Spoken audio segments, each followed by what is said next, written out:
Chapter 10. Why is Josh a genius? Ruth Rose asked. Because he made me remember something about that guy in the aquarium, Dink said. First, he had a dark tan, and he had this long knife, the kind guys who go fishing a lot carry on them. And when I saw him last, he was walking toward the docks at Fisherman's Wharf. I don't get it, Josh said. There are boats tied up to the docks, and a picture of a sailboat was the screensaver on his laptop. Guys, I think this guy keeps a boat at Fisherman's Wharf. So if we go back there, we might be able to find his boat, Ruth Rose said. Then we could find him, Dink nodded. After we find him, we'll tell the police, and maybe they'll question him. At least they'll have another suspect. They heard a knock on Ruth Rose's door.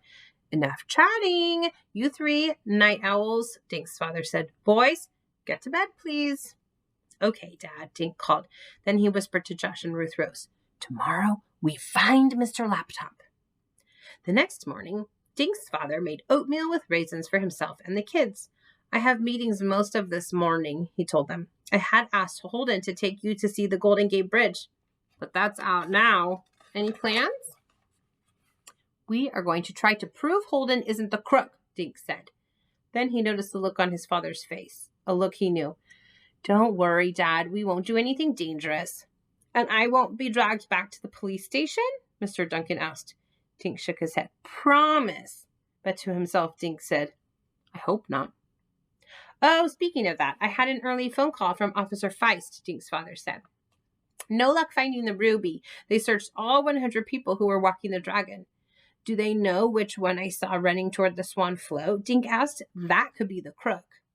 The police told me they'd love to talk to that person, Dink's father said, but no, not one of the dragon carriers admitted to it.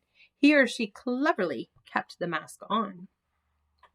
Are Holden and Lily still in jail? Dink asked. Holden is, Mr. Duncan said.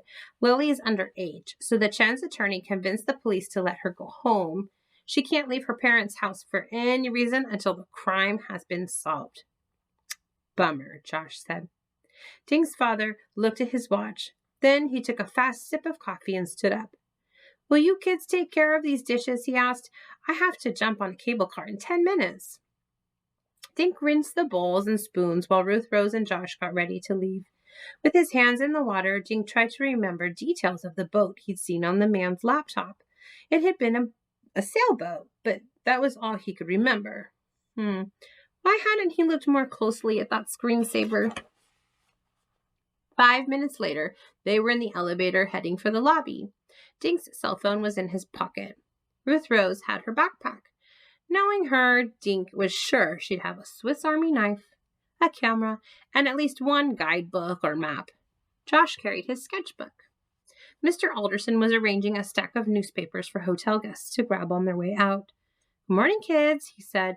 Is your friend Mr. Wong picking you up in his green buggy? Dink just stared at the man. He wasn't sure how much he should say. No, he's being detained elsewhere, Josh piped in.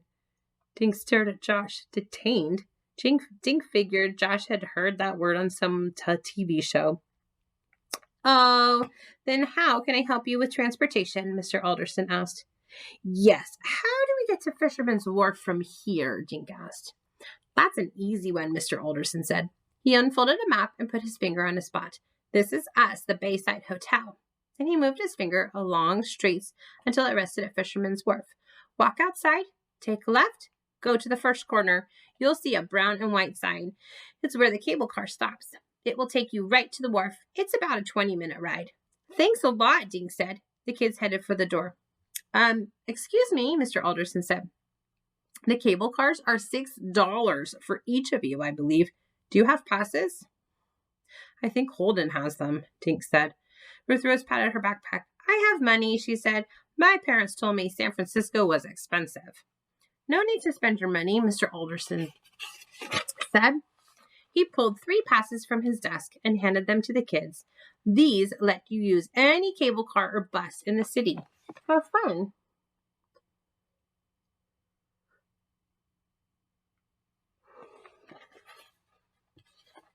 We will, Dink said. They thanked him again, then hurried through the exit. While they waited for the cable car, Ruth Rose checked her map. Look, here's Pier 39, she said. That's right next to the sea lions. Dude, how do we find this guy's boat? Josh asked Dink. I have no clue, guys, Dink said as a cable car slowed at their stop.